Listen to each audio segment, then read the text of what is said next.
All right, how you guys doing today? We about to get into Acts chapter 22. First things first, though, make sure you like that video, hit a little exit full screen, scroll a bit, like it, and then full screen it back up. You feel me? I went to bed so late last night, and then I thought I was still gonna wake up. I had to wake up at 7, register for classes. So I think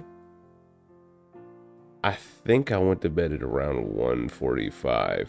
Woke up again at 3, realized I didn't go to sleep on my own terms, kind of like slipped into sleep. So then I said, okay, going to sleep for real now. Went to sleep for real at 3. Oof. Had to register for classes at 7 a.m. So set my alarm for 7, register for classes, went back to bed until 8 something, snoozed on my 8 o'clock alarms, woke up again at 10. I said, oh, it's 10. I can still go to the gym. And then I slipped back into sleep, and then I just woke up at 11. So I don't think I've missed a single class this semester, which is crazy. I don't think. Keyword, I don't think.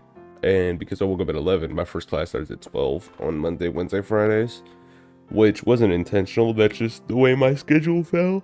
The afternoon classes suck. I'd rather have all my classes just be in the morning and get them out the way. But whatever. So you may say, oh, he's got all his classes at 12. What a lazy piece of garbage. No.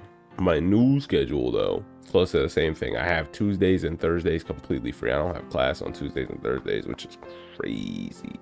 And I low-key finished next semester in the fall. I'll finish my curriculum for my major, which is paired with a master's. So maybe in the spring I can start graduate level classes, which means I might be able to graduate a semester early. And in the fall, I'm taking like for fun class because there's nothing else for the major for me to take. But he said, my advisor said I might be able to take a grad class. So we shall see. Trying to get out there. Trying to get out in these streets. I'm trying to get out this school. Trying to get into that real world. I mean, being an adult. Low key no, but low key yes. All right. And I've been praying a lot for God to just, keep me having him in my sights, because man, it is tough. Like I told you guys yesterday, was 72. I was literally walking on the street. I'm walking forward. So there's a crosswalk type thing. Walking forward, there's a crosswalk. So I'm here. I'm at the base. I'm like down where the knuckle is. And you go straight, and then there's a crosswalk above the finger. And then there's another road that divides to like a Y shape over here. So it kind of looks like this. And so I'm walking forward. 2 girls walking like this, 72 degrees. So they barely wearing anything. They walking like this. I say, all right, I'll look at the side direction street. Look to the side direction street. Another girl walking. We're barely nothing. I'm like, okay, I'll look at the street. Turn my head to the street. Girl jogging up wearing dang near nothing too. I'm like, man, what is going on? I'm just getting trapped, bro. The devil's like, I know what you like. I got you. Swear, man, I swear. Well, I don't swear, but it's crazy, man. The devil, he be trying, man. He be trying. I don't even remember what happened after that. I think I just looked in the sky or I think I pulled out my phone, actually. I don't remember. I just remember thinking, he really trapped me like this. Because the girls that I was supposed to pass as well, there was another girl behind them. I said, man, that's 5 girls in the immediate vicinity of all the ways I could be looking right now. All wearing next to nothing because it was 72 degrees outside. And I said, man, we have strayed so far as a society. The statistic I used in my paper, man, 31% of Americans have never gone to a religious service anymore. That's crazy. Moral society is falling, boys. Being on a college campus, a public college campus, it makes it even worse. But if you remember, we finished up with a cliffhanger here. So if you remember, Paul got arrested. As the soldiers were about to take Paul into the barracks, he asked the commander, may I say something to you? Do you speak Greek? He replied. Aren't you the Egyptian who started a revolt and led 4,000 terrorists out into the wilderness some time ago? And Paul answered, I'm a Jew from Tarsus in Cilicia, a citizen of no ordinary city. Please let me speak to the people.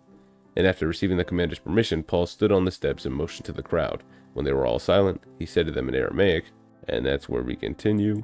Brothers and fathers, now listen to my defense. When they heard him speak to them in Aramaic, they became very quiet. Then Paul said, I am a Jew, born in Tarsus of Cilicia, but brought up in this city. I studied under Gamaliel, who was thoroughly trained in the law of our ancestors. I was just as zealous for God as any of you are today. I persecuted the followers of this way to their death, arresting both men and women and throwing them into prison, as the high priest and all the council can themselves testify. I even obtained letters from them to their associates in Damascus, and went there to bring these people as prisoners to Jerusalem to be punished. About noon, as I came near Damascus, suddenly a bright light from heaven flashed around me.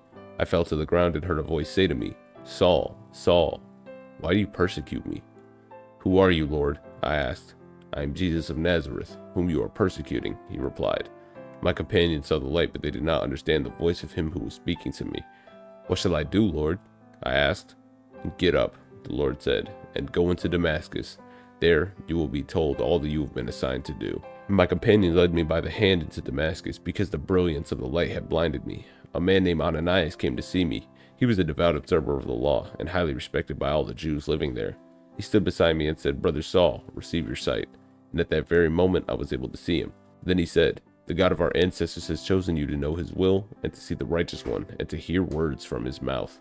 You will be his witness to all the people of what you have seen and heard. And now, what are you waiting for? Get up, be baptized, and wash your sins away, calling on his name." When I returned to Jerusalem and was praying at the temple, I fell into a trance, and saw the Lord speaking to me. "Quick," he said, "leave Jerusalem immediately, because the people here will not accept your testimony about me." "Lord," I replied, "these people know that I went from one synagogue to another to imprison and beat those who believe in you. And when the blood of your martyr Stephen was shed, I stood there giving my approval and guarding the clothes of those who were killing him." Then the Lord said to me, "Go, I will send you far away to the Gentiles." The crowd listened to Paul until he said this. Then they raised their voices and shouted, "Rid the earth of him. He's not fit to live." As they were shouting and throwing off their cloaks and flinging dust into the air, the commander ordered that Paul be taken into the barracks. He directed that he be flogged and interrogated in order to find out why the people were shouting at him like this. As they stretched him out to flog him, Paul said to the centurion standing there, "Is it legal for you to flog a Roman citizen who hasn't even been found guilty?"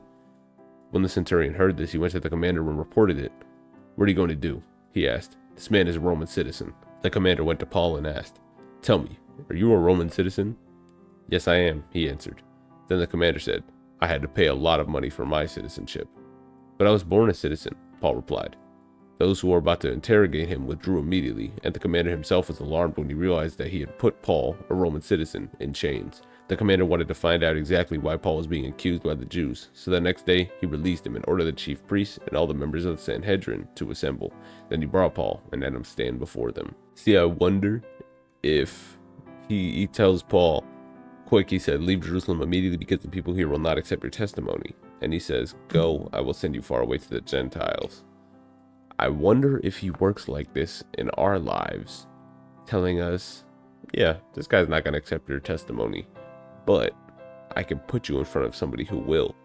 And that's how he calls some people, because he knows, he'll see in his omniscient vision who's going to believe and who won't. So I wonder, now he might not directly say like he did to Paul. He might not say, "Hey, yo, Chris over here, Chris going to accept your testimony, but Tyrese over here, he's not going to do it."